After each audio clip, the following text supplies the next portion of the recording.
He commands $1 billion empire and can break men with a single word, but he cannot reach his own son. After his mother's death, the young heir Gabriel Nightclaw has become a silent ghost, violently rejecting the scent of every woman who tries to replace her. The board is panicking. The alpha is fracturing.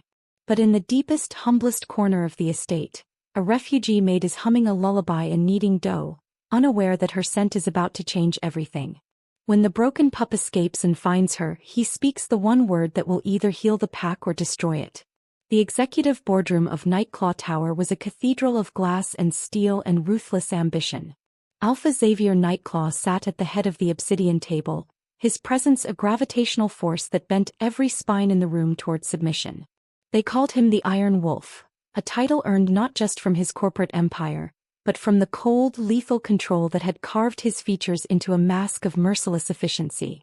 For 3 years since the day his Luna Elena had been murdered in what the police called a tragic home invasion, Xavier had not softened. His wolf, a massive silver beast, was a creature of barely restrained fury, and his human side was no different. But his dominance was meaningless against the living, breathing tragedy in the penthouse suite above, Prince Gabriel. At 6 years old, Gabriel was not a child. He was a wound. He was the fractured remnant of the attack that had stolen his mother. He had been found small and silent, hiding in Elena's closet, and he had not been the same since. The pack needed a new Luna. Xavier's corporation was powerful, but a pack without a Luna, a source of balance, of warmth, was a pack slowly eating itself from within. And Xavier desperately needed help with his son. Which is why today was another spectacular failure. "My little prince," a honeyed voice cooed. Lady Victoria Ashford knelt on the plush white carpet of the penthouse living room, her designer black dress pooling around her like spilled ink. She was stunning, an alpha female of impeccable breeding with sharp cheekbones and even sharper ambition. She held out a limited edition toy sports car, platinum plated. "I had this custom made for you from Switzerland." Gabriel, who had been forced into an Armani children's suit, was pressed against the floor-to-ceiling windows overlooking the city. He looked up, his dark hair falling into haunted eyes. His eyes, they were not a child's eyes. They were Xavier's but broken. He looked at the toy. He looked at Victoria. He sniffed the air. Victoria's perfume, a heavy, expensive musk of jasmine and amber, filled the space. It was designed to captivate an alpha male. To Gabriel it was an assault. A low, guttural sound rumbled in his small chest. It was not a child's sound. It was the growl of a future alpha. A sound that promised violence. "Gabriel," Xavier warned, his voice low gravel. "Be civil." Victoria's practiced smile faltered, but she pushed the toy closer. "It's just a gift, darling. Come, let me." She reached for him. It happened in an instant. Gabriel snarled. A terrifying wet sound. His small fingernails darkened, claws threatening to extend an inch before he wrestled control. He snatched the heavy crystal decanter from the bar cart beside him and hurled it. It struck Victoria square in the shoulder, exploding in a shower of glass and aged whiskey.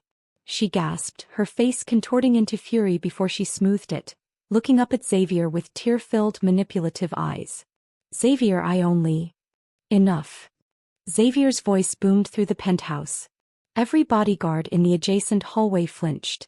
Gabriel didn't cower. He just stared at Victoria with pure, unadulterated hatred. He hated her black dress, her suffocating smell, her false voice. He hated her for not being her. "Take the young master to his room," Xavier ordered, his jaw tight. 2 security guards, massive werewolves named Mitchell and Kane, stepped forward. Gabriel didn't fight them. He just went silent and cold, a miniature version of his father, and let them lead him away.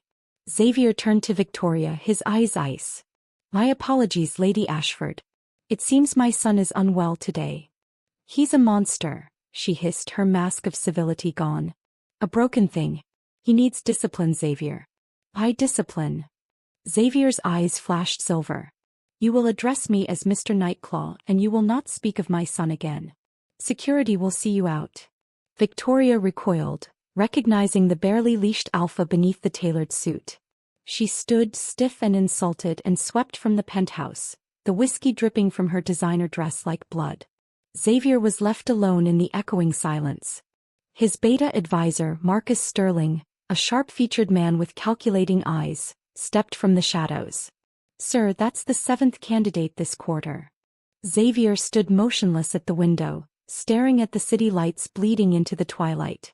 Marcus hovered nearby, silent for once, knowing better than to speak when the Alpha's control was this thin. 7 candidates, Xavier repeated, his voice flat. "And my son has rejected every single one with increasing violence. Perhaps if we tried a different approach."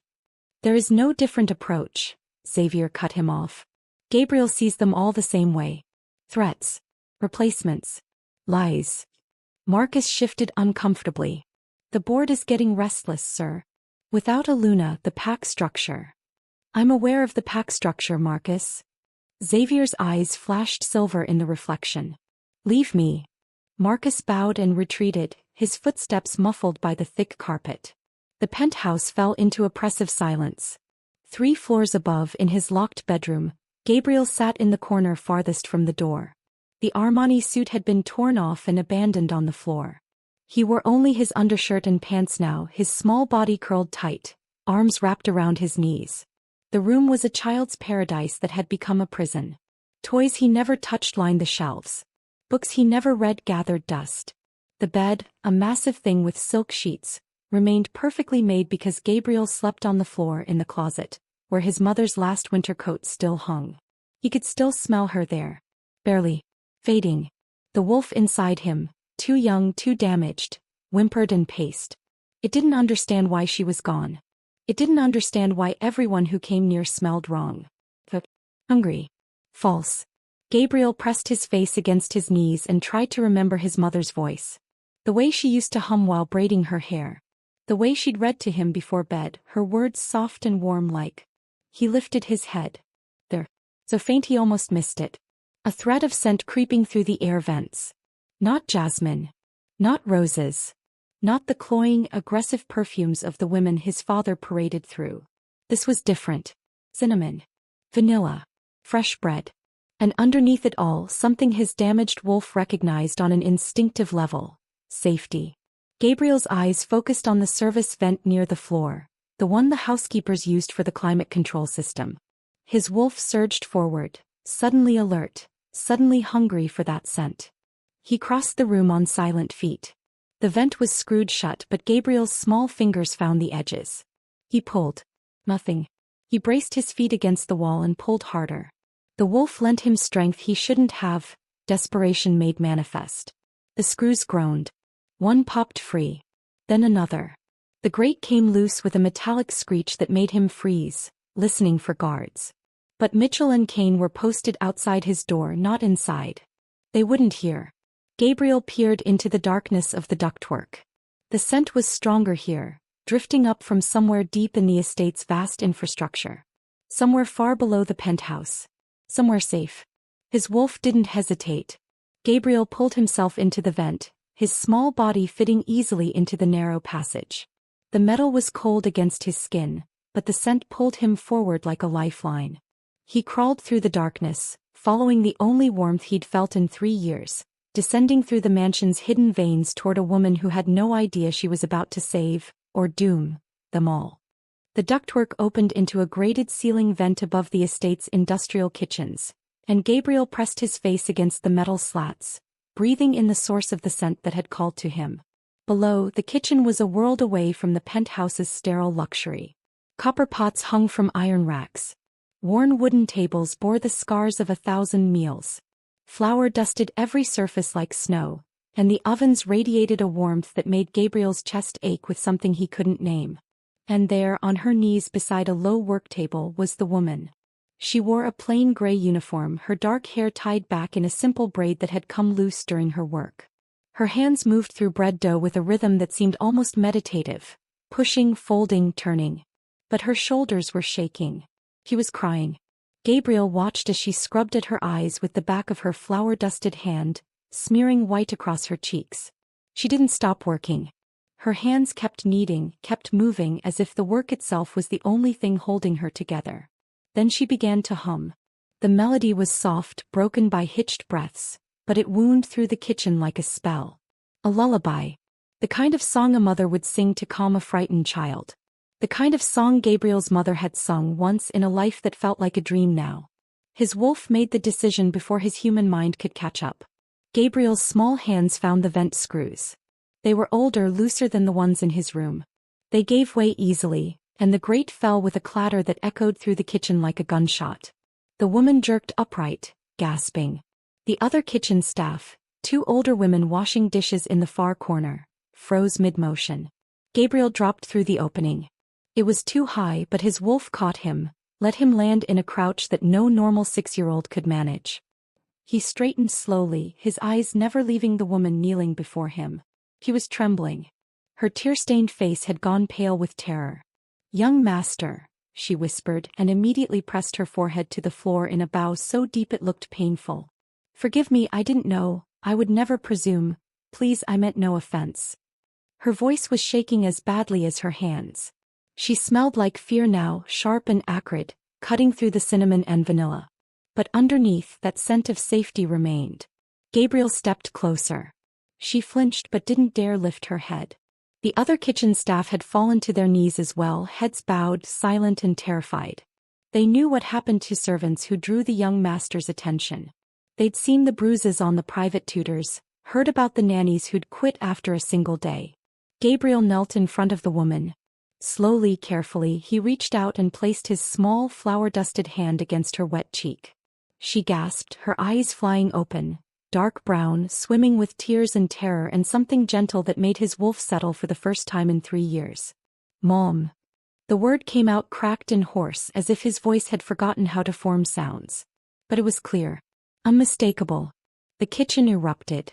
One of the older women dropped the plate she was holding. It shattered across the stone floor. The other made a strangled sound of pure shock. But Gabriel didn't look at them. He kept his hand on the woman's cheek, kept his eyes on hers. "Mom," he said again, stronger this time. And then, for the first time since his mother's death, Gabriel Nightclaw began to cry. The alert reached Xavier's phone 3 minutes after Gabriel disappeared from his locked room. The security breach notification came 2 minutes after that. By the time Xavier reached the service elevator that descended into the estate's lower levels, his wolf was clawing at his control with murderous intent.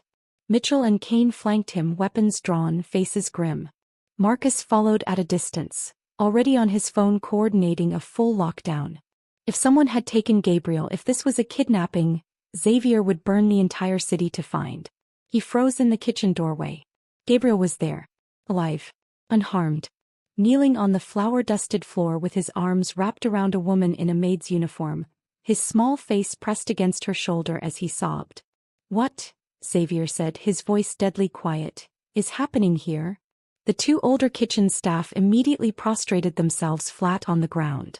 The woman, the maid, tried to pull away from Gabriel, her face sheet white with terror, but Gabriel's grip tightened. "Young master, please," she whispered desperately. "You have to let go, Gabriel." Xavier crossed the kitchen in 3 strides. "Step away from the help. Now." Gabriel's head snapped up. His eyes were red-rimmed and wet, but they blazed with something Xavier hadn't seen in 3 years, defiance. "No." The word hung in the air like a grenade. Xavier's eyes narrowed. "Gabriel, I will not repeat." "No." Gabriel's voice cracked into a snarl. He positioned himself between Xavier and the trembling maid, his small body rigid with protective fury. "Whine. She's mine." The maid was shaking so violently she could barely breathe. "Please, Mr. Nightclaw, I would never." Xavier stared at his son. At the way Gabriel stood like a wolf guarding his pack. At the tears still streaming down his face, but tears mixed with fight instead of the hollow emptiness that had consumed him for years. "What's your name?" Xavier asked, his voice carefully controlled. The maid flinched. "Serafina, sir. Serafina Reyes. I'm so sorry, I don't know what." "How long have you worked here?" 2 years, sir. I clean the lower floors, I work in the kitchens, Her voice broke. "Please don't fire me. I need this job. I didn't do anything to him, I swear." "Mom," Gabriel interrupted, his hand finding hers. "She's Mom." The kitchen fell into stunned silence. Xavier studied the woman. This Omega who smelled of cinnamon and fear and something warm that even his wolf recognized as safe. He looked at his son, who hadn't spoken more than a handful of words in 3 years and was now defending a stranger with the ferocity of an alpha. Mitchell. Kane. Return to your posts. Xavier's voice was cold calculation now. Marcus, send someone to prepare the guest suite in the family wing. Miss Reyes is being promoted. Serafina's eyes went wide. Sir. You're Gabriel's personal caretaker, effective immediately. You'll move into the family wing within the hour. Your salary will be adjusted accordingly. Mr. Nightclaw, with all due respect. Marcus stepped forward, his face tight with disapproval. She's an Omega. Uneducated. Unvetted. The board will never. The board, Xavier said softly, dangerously, doesn't get a vote. His phone rang. Victoria's name flashed across the screen. Xavier answered, his eyes never leaving his son. Xavier, darling, I've been thinking about today and I believe we should try. Lady Ashford. Your services are no longer required. Don't contact me again. He ended the call and pocketed the phone. Serafina looked like she might faint. Gabriel just held her hand tighter, his small face fierce with victory. Xavier knelt, bringing himself to his son's eye level. Is this what you want? Gabriel nodded, then wrapped his arms around Serafina's waist again. Xavier stood, his decision made. Welcome to the family wing, Miss Reyes. Try not to break my son's heart. The guest suite in the family wing was larger than any home Serafina had ever lived in. Floor-to-ceiling windows overlooked the estate gardens. The bathroom had heated marble floors. The closet had been stocked with clothes in her size. Simple, practical, but finer than anything she'd owned. It was a gilded cage and she was terrified. But Gabriel refused to leave her side. The first night he'd fallen asleep curled against her on the sofa, his small hand fisted in her cardigan. When she tried to move him to his own room, he'd woken with a panicked gasp and clung tighter. So she'd stayed, stroking his hair and humming the lullaby until his breathing evened out. The days that followed developed a rhythm she never expected. Gabriel would appear at her door each morning, silent and serious, and take her hand. She'd learned not to ask permission, not to apologize for existing. He wanted her close, and in this strange new world his want was law. They started in the private kitchen attached to the family wing. Serafina had always found peace in baking, and Gabriel watched with intense focus as she measured flour and sugar, explaining each step in a soft voice. On the third day she offered him the wooden spoon to stir. He took it carefully as if it were made of glass.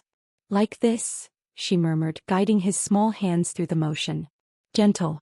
Steady. There's no rush. Gabriel stirred the batter with fierce concentration. When he looked up at her for approval, something in Serafina's chest cracked open. Perfect, she whispered. The corner of his mouth twitched. Not quite a smile but close. By the second week, Gabriel had begun speaking more. Short sentences. Requests for stories, for specific cookies, for her to stay just 5 more minutes before bed. His voice was rusty from disuse, but it grew stronger each day. The afternoon he laughed, Serafina nearly dropped the mixing bowl. She'd accidentally dusted her nose with flour while demonstrating a technique, and Gabriel had stared at her for a long moment before a small, surprised giggle escaped him. Then another. Then full, bright laughter that rang through the kitchen like bells. Serafina laughed too, tears pricking her eyes, and pulled him into a hug he returned fiercely. Neither of them saw Xavier standing in the doorway. He'd come to check on them, his excuse at least. In truth, he'd found himself drawn to the private kitchen more and more often, pulled by sounds he hadn't heard in his home for years. Laughter. Gentle conversation. The mundane comfort of shared routine. Xavier watched his son, his broken feral son, giggling with flour in his hair, and felt something shift in his chest. The iron control he'd maintained for 3 years wavered, threatening to crack. Serafina looked up and saw him. She immediately straightened, tension flooding back into her shoulders, but Gabriel just beamed. Dad. We made bread. That. Not father. Not the formal address Gabriel had used before going silent. Xavier stepped into the kitchen, and for the first time in 3 years, the constant pressure in his temples eased. The wolf that paced endlessly beneath his skin settled. Serafina's presence was like a hearth fire on a winter night. Unassuming. Steady. Warm. It smells excellent, Xavier said quietly. That night he found them asleep in the reading nook.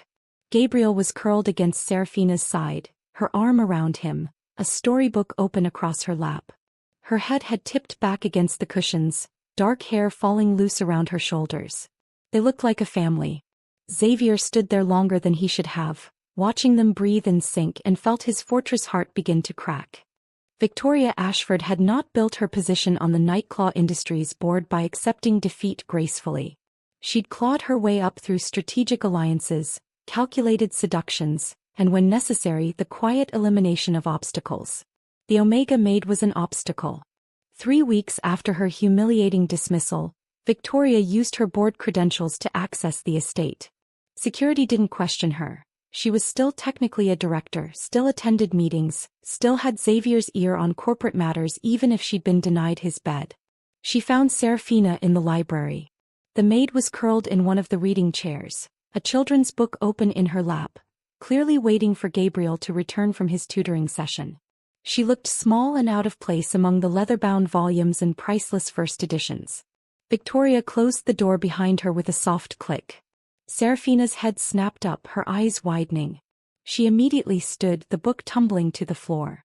Lady Ashford, Sit down. Victoria's voice was silk over steel. Seraphina sat, her hands twisting in her lap. Victoria crossed the room with predatory grace, her heels clicking against the hardwood. She didn't sit. She loomed, using every inch of her alpha presence to dominate the space. Do you know what you are? Victoria asked softly. Seraphina's voice came out barely above a whisper. I'm Gabriel's caretaker. You're a temporary distraction. Victoria leaned down, her hands gripping the arms of the chair, caging Seraphina in.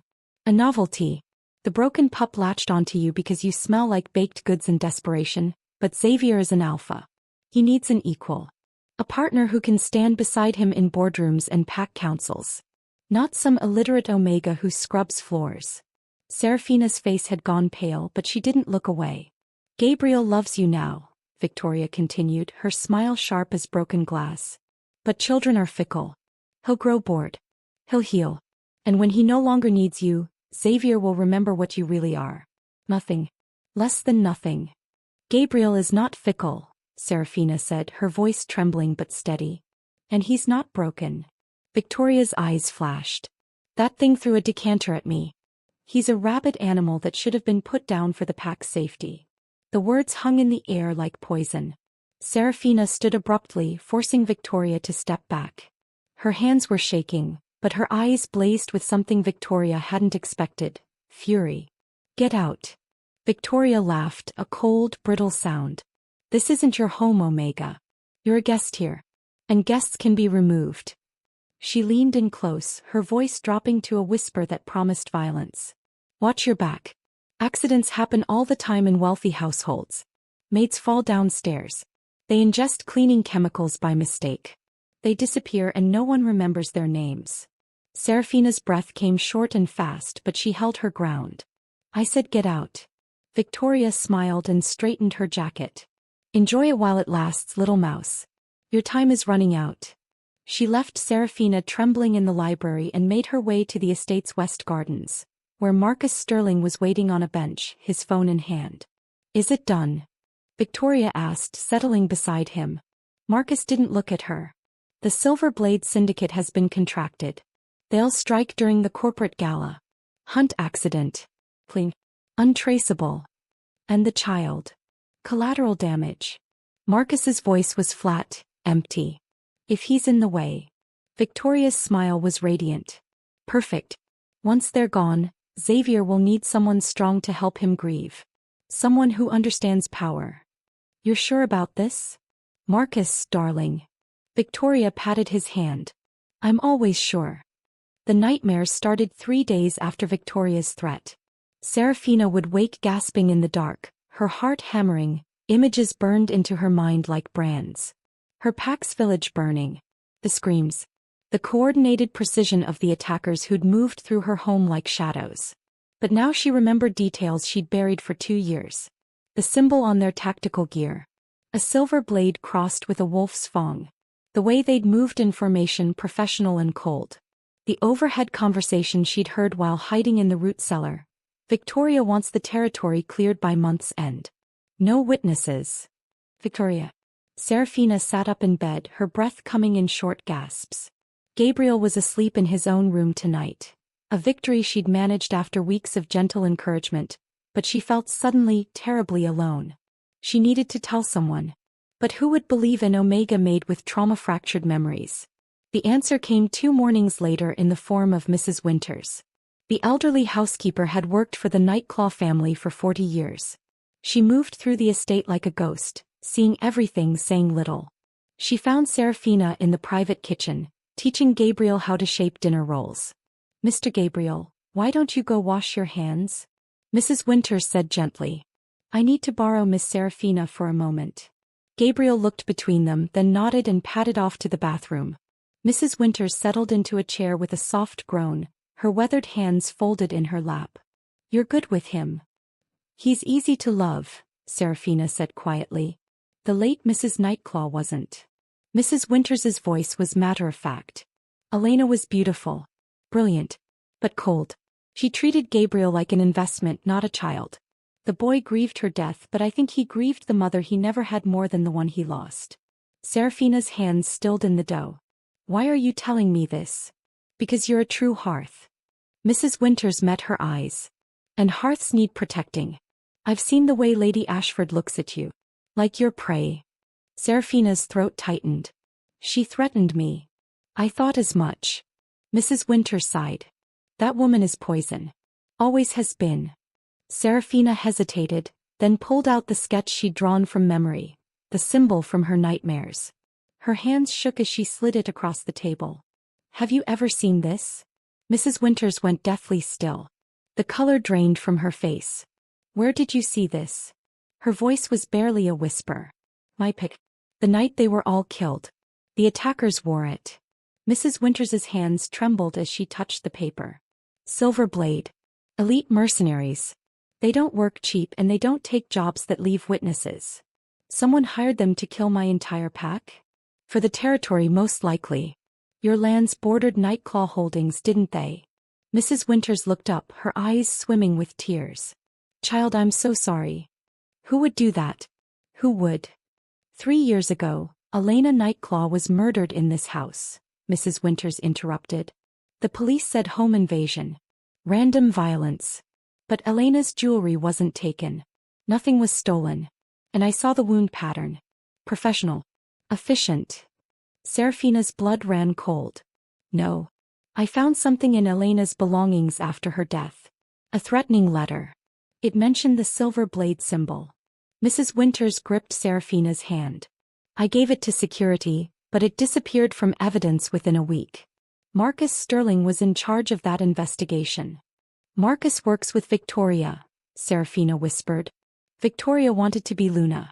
Needed to be Luna. Elena was in the way. Your pack's territory would have made her wealthy and powerful enough to challenge Xavier's authority in the board." Mrs. Winters's voice cracked. "She orchestrated both attacks. I'm certain of it." Gabriel's footsteps echoed in the hallway. Both women fell silent. But Serafina's hands had stopped shaking. The fear was still there, but underneath it something harder had taken root. "What do we do?" she asked. Mrs. Winters squeezed her hand. "We keep Gabriel safe. No matter what it costs." For 2 weeks, Serafina and Mrs. Winters moved like conspirators through the estate. Mrs. Winters accessed old security footage. Serafina memorized faces, timelines, the comings and goings of Victoria and Marcus. They documented everything in a hidden journal kept in Mrs. Winters's quarters. But evidence gathering took time they didn't have. Marcus Sterling appeared in Xavier's office on a gray Tuesday morning, his expression carefully neutral as he laid out the PR disaster brewing in the tabloids. "Sir, the media is having a field day with Gabriel's caretaker situation. Billionaire's heir raced by Maid. The board is concerned about optics. Xavier didn't look up from his contracts. The board is always concerned about something. The annual corporate gala and hunt is in 3 days." Marcus pressed forward, his voice reasonable, persuasive. "It's the perfect opportunity to legitimize Miss Reyes's position. Bring her. Bring Gabriel." Show the pack in the business world that this arrangement is official, intentional, and stable. Xavier's pen stilled. Gabriel doesn't do well at public events. He doesn't do well with strangers trying to replace his mother, Marcus corrected. But with Miss Reyes there, he'd be comfortable. It would show strength, sir. Unity. The pack needs to see their future alpha with a stable family structure. It was a good argument. Too good. Xavier studied his beta with narrowed eyes, but Marcus's expression remained professionally blank. I'll consider it. 2 hours later, Serafina received the summons to Xavier's study. She found him standing at the window, his shoulders tight with tension. The corporate gala, he said without preamble. Marcus thinks your attendance would benefit Gabriel and the pack's perception of our arrangement. Serafina's blood ran cold. Mrs. Winters's warnings echoed in her mind. Victoria will strike when you're vulnerable. When security is stretched thin. When accidents are easy to arrange. What do you think? She asked carefully. Xavier turned to face her. I think Gabriel has made more progress in 5 weeks with you than in 3 years without you. I think taking him to a crowded gala full of wolves he doesn't know could undo all of that. But Marcus is right about one thing. The pack needs to see stability. Then we should go, Serafina heard herself say. Xavier's eyebrows rose. You're volunteering? She thought of Gabriel's laugh. Of the way he'd started sleeping through the night without nightmares. Of the family they were slowly, carefully building from broken pieces. Gabriel needs to see that I won't abandon him when things get difficult, she said quietly. If the pack needs to see us as a family, then we show them. Something shifted in Xavier's expression. Respect perhaps. Or surprise. The hunt portion takes place in the forest preserve, he said. It can be dangerous. Accidents happen. I know. Serafina met his eyes steadily. That's why I'm asking for protection. Not for me. For Gabriel. Xavier studied her for a long moment, then nodded. Mitchell and Kane. They'll be assigned exclusively to you and Gabriel during the event. They're the best I have. Thank you. As Serafina turned to leave, Xavier's voice stopped her. Miss Reyes. Why do I get the feeling you know something I don't? She looked back at him, this alpha who was slowly learning to trust again. Because I do. And when this is over, I'll tell you everything. She left before he could ask more questions. In the West Wing, Victoria received Marcus's text confirmation and smiled. 3 days. The trap was set. The corporate gala had been a glittering success. Gabriel, dressed in a miniature suit and holding Serafina's hand, had charmed the gathered wolves and business elite with his shy smiles and quiet confidence. Victoria had watched from across the ballroom, her expression unreadable, a champagne flute frozen in her manicured hand. Now in the late afternoon light the hunt portion began. The estate's forest preserve stretched for miles, dense with old-growth trees and winding trails. Traditionally it was a bonding exercise, wolves running in pack formation strengthening hierarchies and alliances. Gabriel was too young to shift, so he rode on a small pony with Serafina walking beside him, Mitchell and Kane flanking them at a respectful distance. Xavier had shifted into his massive silver wolf form and led the main pack deeper into the preserve. The distance between them and Serafina's group grew with each passing minute. Miss Reyes, Mitchell said quietly. We should rejoin the main group. But before Serafina could respond, the pony spooked. It reared with a shrill whinny, eyes rolling white with terror. Gabriel tumbled backward and Serafina caught him, stumbling into a clearing as Mitchell and Kane moved to flank them, weapons drawn. The forest fell silent. Then the Silver Blade mercenaries emerged from the trees. 6 of them, dressed in tactical gear, faces covered, the Silver Blade and Fong symbol stark on their shoulders. They moved with the precision of professional killers, fanning out to surround the clearing. Mitchell fired first. The shot went wide as a mercenary tackled him from behind.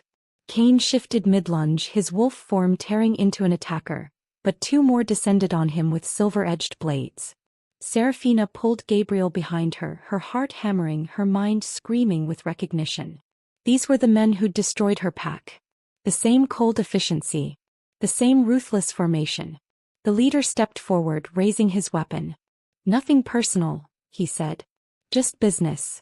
Serafina's hand found the kitchen knife she'd concealed in her dress pocket. A small, practical blade she'd carried out of habit, out of the learned paranoia of a refugee who'd lost everything once before. He didn't think. She didn't aim. She threw. The blade struck the leader in the throat. He staggered backward, gurgling, his weapon clattering to the ground. The other mercenaries froze for a split second, long enough. A roar shook the forest. Xavier exploded into the clearing in full alpha form, a massive silver beast that moved like liquid violence. His pack poured in behind him, 20 wolves with blood in their eyes and fury in their hearts. The mercenaries never stood a chance. Xavier's jaws closed around one man's spine with a sickening crack. His claws disemboweled another. The pack tore through Victoria's hired killers with the savage efficiency of predators protecting their own. Mitchell was down, bleeding from a silver wound. Kane had shifted back to human, clutching his side. But they were alive. Gabriel was crying, pressed against Seraphina's side but unharmed. Xavier shifted back to human form, naked and covered in blood, his eyes blazing silver as he surveyed the carnage. Then his gaze locked on Seraphina and Gabriel, and something raw and desperate crossed his face. Marcus Sterling stumbled into the clearing, his suit torn, his face ashen. He took in the bodies, the blood, the mercenaries' tactical gear with its damning symbol. "I didn't know," he whispered. "I thought she said it would just be you. Just the maid. Not the guards. Not..." His voice broke. "Not in front of Gabriel."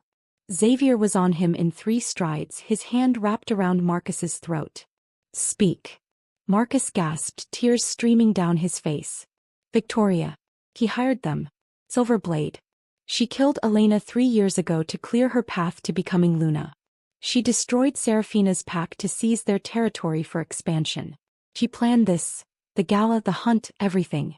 She wanted them dead. Where is she?" Xavier's voice was death itself. "The estate. She's waiting," Marcus choked. "She's waiting to comfort you." Xavier released him and Marcus collapsed to the ground, sobbing. The Alpha turned to his mate and son, covered in the blood of their enemies, and dropped to his knees. "Are you hurt?" Seraphina shook her head, still clutching Gabriel. Xavier reached out, his bloodied hand trembling, and cupped her face. "You saved him." "He's mine to protect," she whispered. Xavier's eyes closed. When they opened again, they were no longer the eyes of a man fighting control. They were the eyes of a wolf who'd finally found his mate. Victoria was waiting in Xavier's private study when they returned, exactly as Marcus had said. She'd changed into a black dress, mourning clothes prepared in advance. Her expression was carefully composed into grief, a phone in her hand as if she'd been about to call for help. The mask shattered when Xavier walked through the door covered in blood, with Seraphina and Gabriel alive and unharmed behind him. "No," Victoria breathed. "No," they said. "They're dead." Xavier's voice was flat, emotionless. "All of them." Marcus confessed everything. Victoria's face twisted. The beautiful, controlled alpha female dissolved into something feral and desperate. She lunged not at Xavier but at Seraphina, a silver letter opener appearing in her hand from somewhere in her dress. "You ruined everything," she shrieked. Xavier moved faster than should have been possible. He caught Victoria's wrist mid-strike, twisted, and the letter opener clattered to the floor. Victoria screamed in fury and pain, struggling against his iron grip. "You murdered my wife," Xavier said quietly. Each word was a death sentence. "You orchestrated the massacre of an entire pack, women, children, elders, for territory and money. You tried to kill my son and the woman he's claimed as his mother." "She's not his mother." Victoria spat. "She's nothing. An omega. A maid. I would have made you powerful. I would have given you a pack worth leading. You would have given me a graveyard built on the bodies of innocents." Xavier's eyes flashed pure silver. "Security." 4 guards rushed in. Victoria fought like a cornered animal as they restrained her, her screams echoing through the estate. "You'll regret this. The board will never accept her. She's beneath you. Beneath all of us." Xavier didn't dignify it with a response. He simply nodded and Victoria was dragged from the study, still shrieking threats and curses. The door closed. Silence fell. Xavier turned to find Gabriel tugging at Seraphina's sleeve, his small face creased with worry. "Daddy," Gabriel said clearly, his voice stronger than Xavier had heard in years. "Mom is hurt." Xavier looked and saw the red staining Seraphina's dress. A graze from one of the mercenaries' bullets, shallow but bleeding. She'd been so focused on protecting Gabriel she hadn't even noticed. "I'm okay," she whispered, but her legs suddenly buckled. Xavier caught her, lifting her easily into his arms. Gabriel pressed against his father's side, his small hand gripping Xavier's shirt. "I've got you both," Xavier murmured. "I've got you." He carried them to the family wing to safety to home. 1 week later, the Nightclaw pack assembled in the grand ballroom. Over 300 wolves from the corporation and allied packs gathered to witness their alpha's decree. Xavier stood on the raised platform, Gabriel at his side in a formal suit. But his eyes were on Seraphina, dressed simply in a cream gown that Mrs. Winters had helped her choose, standing among the crowd with terrified hope in her eyes. "My son lost his mother 3 years ago," Xavier began, his voice carrying through the vast space. "He lost his voice. His joy. His trust. I thought I'd lost him too, to a grief I couldn't heal." He descended the steps, moving through the crowd until he stood before Seraphina. "Then a woman who smelled like cinnamon and safety gave him back to me. Not through dominance or ambition but through kindness. Through courage. Through love." Xavier dropped to one knee. The ballroom fell into stunned silence. "Seraphina Reyes, you are the hearth that warmed my frozen home. You are the voice that called my son back from darkness. You are the strength that protected him when killers came. Your scent is home. Your presence is peace." He pulled out a ring, Elena's lunar ring, but transformed, reset with stones the color of cinnamon and earth. "Be my Luna. Be Gabriel's mother. Be my mate. Not because the pack needs it but because my son loves you and I." His voice cracked. "I cannot imagine a future without you in it." Tears streamed down Seraphina's face. She looked at Gabriel, who nodded fiercely, then back at Xavier. "Yes," she whispered. "Yes." Xavier slipped the ring onto her finger and stood, pulling her into his arms. Gabriel crashed into them both, wrapping his small arms around their legs. The pack erupted.